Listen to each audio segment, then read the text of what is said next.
because of the conflict, the need for these alternate routes for oil and gas producers outside of the Strait of Hormuz?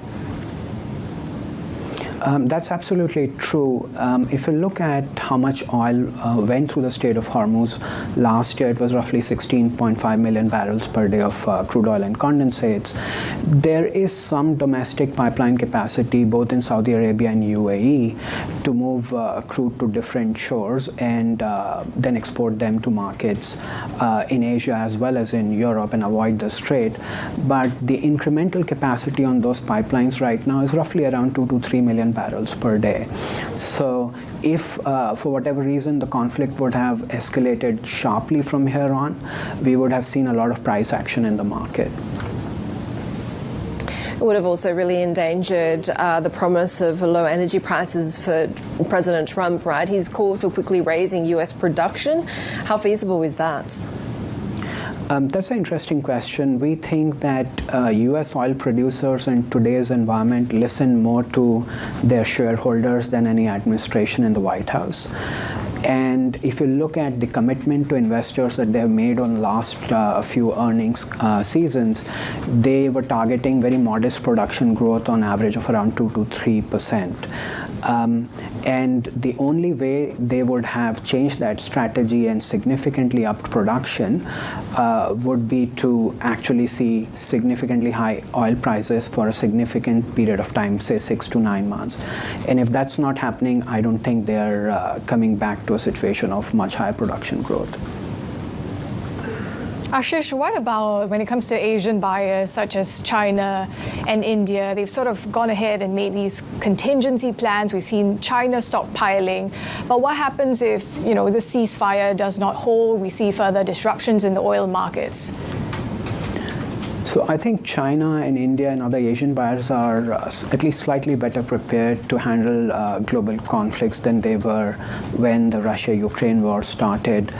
Both China and India have invested in maintaining strategic petroleum reserves, which could last anywhere between a few weeks to a few months. And there's some buffer to draw down from. The other thing to remember is that with the global reorganization of oil flows post the Russia-Ukraine war, China and India in particular import a lot of crude oil from both the Middle East as well as Russia, convert them to products like gasoline and diesel, and send them out to export markets like Europe.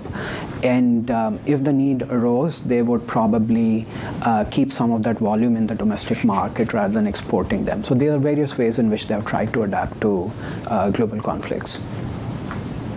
Ashish, thank you so much. Really appreciate it. Ashish Setia, who leads BNEF's coverage of commodities, energy, and environmental markets. More ahead on the Asia trade. This is Bloomberg.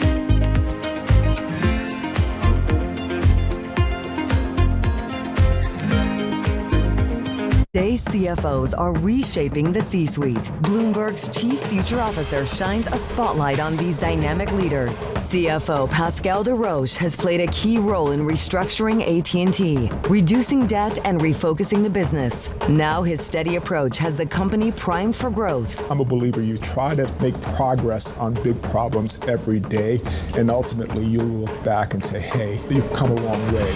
Watch Chief Future Officer Wednesday on Bloomberg.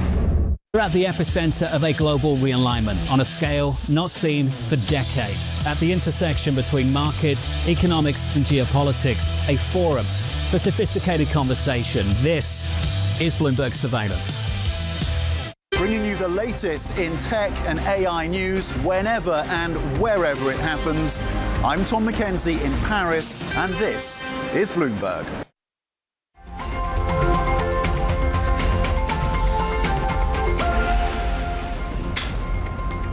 Take a look at what we're watching when it comes to Japan assets, and certainly the declaration of this ceasefire to kick in at around midnight New York time between Iran and Israel makes things a little bit more challenging when it comes to the outlook for today's 20-year JGB auction.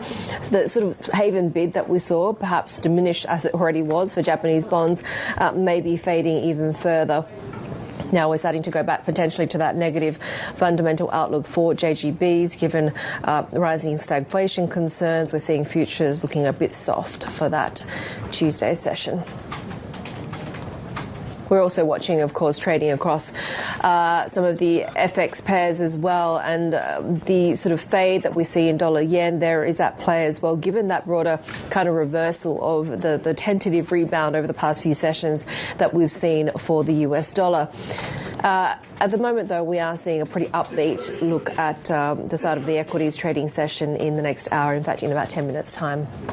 Well, Japan's finance ministry will be reducing the issuance of super long bonds as a step to calm a bond market rattled by recent surges in yields. Let's bring Garth Reynolds, who leads our Markets Live Asia coverage. So, Garth, the declaration of this ceasefire certainly removes, I guess, what tentative appeal there might have been when it comes to today's auction. Yes, it does. On the other hand, it also, the reduction in oil prices removes a strong inflation driver for Japan, which is a major oil importer. So that's a bit of a help, but the big surveillance. Bringing you the latest in tech and AI news whenever. And bonds in particular, that's not it's not a tenor that's been particularly attractive in recent times. So the risks on balance are greater going in there, as we can see from the weakness in futures. It's also been noticeable that Treasury futures have been little changed in the middle of strong moves down for oil prices and up for equities, and that's the whole problem. You've got a risk-on environment. So even while lower oil prices are kind of a good thing for government bonds in general, the strong bid for stocks means that, nobody's going to be rushing into government bonds right now. That raises the dangers for Japan. The better news is that even if there is a bad 20-year JGB auction, we might not get the sort of read across to other government bonds that we got last month when there was a very poor 20-year auction for Japan that helped to generate some angst across global bonds, and then we saw a poor 20-year auction in the US as well. Garth, even as we watch out for this 20-year auction and hope it wasn't as disastrous as last month's, a lot of the, maybe slight resilience we might see today, maybe from Japan's plan to reduce issuance on the long end. But what are you seeing in terms of the imbalances, given what we're seeing on the short end on the issuance plan? Well, Japan has a very difficult path towards maintaining bond market stability because, on the one hand, the BOJ is moving, however slowly, to try and normalize policy. That means it needs to stop buying so many government bonds. It owns more than half the market, though, so that creates tensions. And at the same time, we've got a government who is looking to boost spending. That's partly linked to a lack of popularity. And if they're going to be boosting spending, well, they need to boost issuance. But they can't boost issuance at the long end because the long end just can't absorb it. So, as you say, that pushes them towards the short end, where maybe it's easier to absorb, at least for now. But ultimately, the whole situation risks being a whack-a-mole setup, because each time they pat down one area, another problem crops up. When it comes to the short end, it's okay now, but if the BOJ is going to move to raise interest rates, which it has been saying it will do, provided the economy behaves the way they've been forecasting it will, well, then that puts the short end at risk. And if they don't raise short-end interest rates, then that puts the yen at risk, which is another difficulty both for the BOJ and for the government, which really doesn't want to see the yen get to 150 or weaker.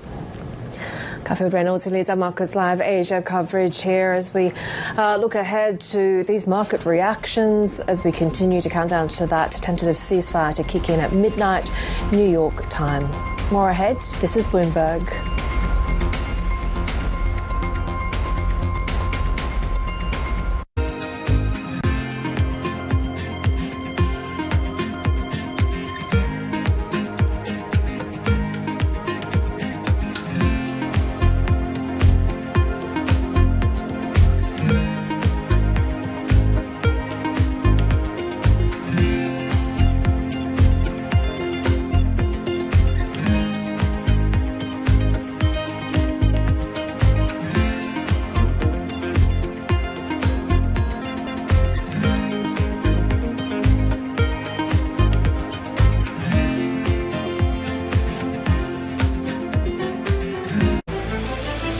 You missed it on Bloomberg Insight. This is most likely going to be a series of talks focused on very narrow wins, but certainly touted, at least by the U.S., as a big win. Trump actually has backed down, so therefore, I believe China has really won this tariff war for the first round. This postponement gives us a little bit of breathing room, but the simple fact is the world did change. We're not going to go back to where we were before. Don't miss Bloomberg Insight live weekdays. Our global headquarters in New York, I'm Danny Berger. Welcome to Bloomberg Brief. Let's set your agenda. Bloomberg Brief delivers the market news, data, and analysis you need live every weekday only on Bloomberg. Context changes everything.